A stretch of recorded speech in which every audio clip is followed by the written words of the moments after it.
So I think a question to think about when you're just going through life is, what creates a core memory? Because if there's one thing that I've learned, is that no matter what you do, time passes. Not in a literal sense, obviously, scientifically, that's just what happens, but in more of a philosophical sense.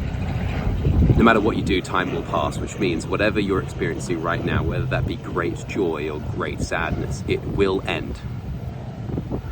And in an hour, it will be in the future. In a day, that'll be in the past.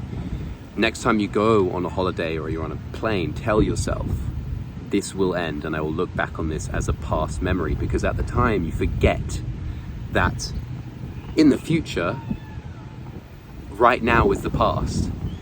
And what that will make you do, is what makes me do, is when I'm in that present, I think this will be over and I will look at this as the past.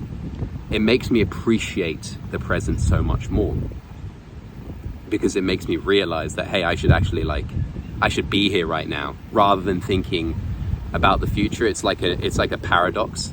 I force myself to think about how in the future this will be the past, and that stops me thinking about the future, if that makes any sense. But watching Inside Out 2 recently made me realize that a lot of the core memories that were put in that movie, yes, there are a lot of big memories, for example, earning trophies or, the first this, milestones and whatnot. But in our lives, our actual true core memories are created out of absolutely nowhere. We're not expecting them. If you think back into your past, or the previous holiday that you went on, or something that you think back really vividly and look fondly upon, you'll actually realize that memory, you weren't expecting it. It wasn't something you planned. And thus I feel it's important when you're just experiencing anything to allow yourself to be present. Everyone says that, be present. It's so cliche. Or how the hell do you be present? How do you do that? Because I have a feeling that is actually a skill to learn, not just, change your mindset. Well, if anyone could change their mindset so quickly, we wouldn't have people who have depression. We wouldn't have people who are going through hardships. You could just switch your mind. It's not really like that. So how does one live in the present?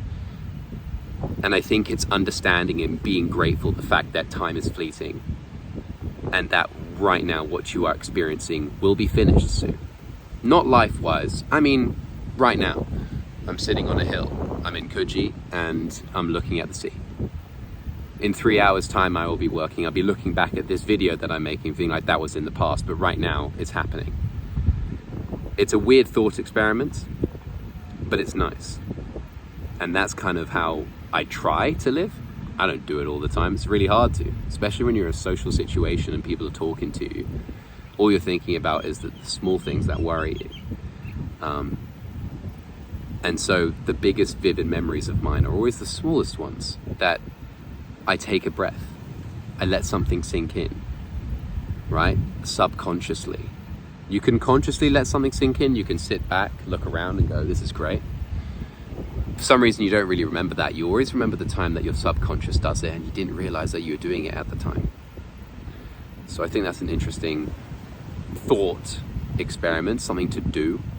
But that's it for today.